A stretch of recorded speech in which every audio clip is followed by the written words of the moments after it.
Welcome to the Walaway. This is Imran Namawala. Friend called me, wanted to discuss Kevin Durant's legacy and the fact that he looks weak based on the fact that the Warriors just won a championship. Not just, it's been a couple weeks. I had to push back, and that's what we're going to discuss today. Does Kevin Durant look weak after the Warriors won their last championship? I say no. Why? Number one, they had won a championship before he joined their team, right? So it's not like they were not a championship caliber team.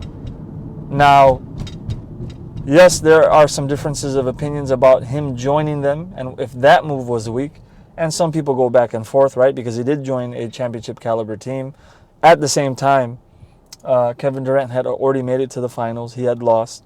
The season before he joined them, they actually were up 3-1 against the Warriors, and then they lost 3 games in a row. And that's why I think this weak argument was being pushed a little bit. However, the word on the street is that Draymond and these guys almost begged him to join them, or said they needed him really badly. So that's a little bit more acceptable, right? When somebody comes to you, when the championship caliber team comes to you and say, "Look, we need you. We really need you. We can't do it without you," right? That makes one think as an individual. I think I'm being offered a very great opportunity, and I shouldn't pass it up. And right, the situation with OKC is it wasn't working out. They had reached their ceiling to some extent, and the chemistry between Russ, not on court, or not off court chemistry, but on court something wasn't working. Someone was not submitting to the way they should play. So nonetheless, maybe that is weak, but them winning again now, it has nothing to do with Kevin Durant, and there's a few simple reasons. Number one, when he was on the Warriors, he was the man, right? And if you look at his finals numbers, over 30 points, many rebounds, many assists, maybe 1 point something blocks a game. These are superstar, elite, all-time numbers when it comes to finals performances, right? A lot of players, they get to the big stage and they freeze. Kevin Durant didn't freeze. If he did, we could criticize him, but he did not freeze. Now people want to criticize his last couple years. Now let's take a look at the last couple years. Last year, we know that he didn't have Kyrie, right? Kyrie didn't play last year because of injuries. This year, Kyrie didn't play until the end because of the COVID shot. But Kevin Durant did his best last season. His foot was on that three-point line. You're a couple inches away from progressing to the next level. And don't forget, last year, guys, he's 33 years old. This year, he was 34 years old.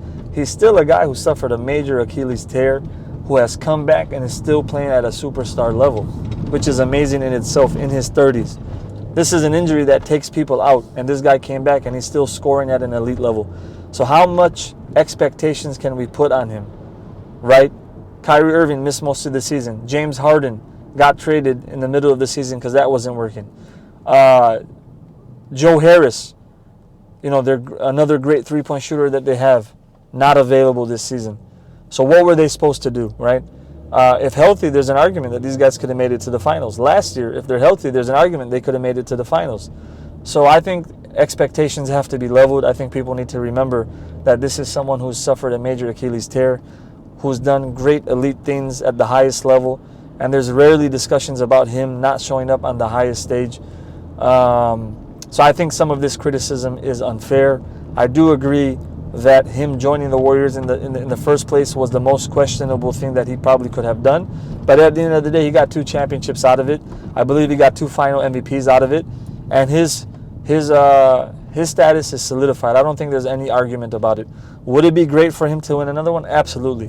Do I think he can win another one as the number one?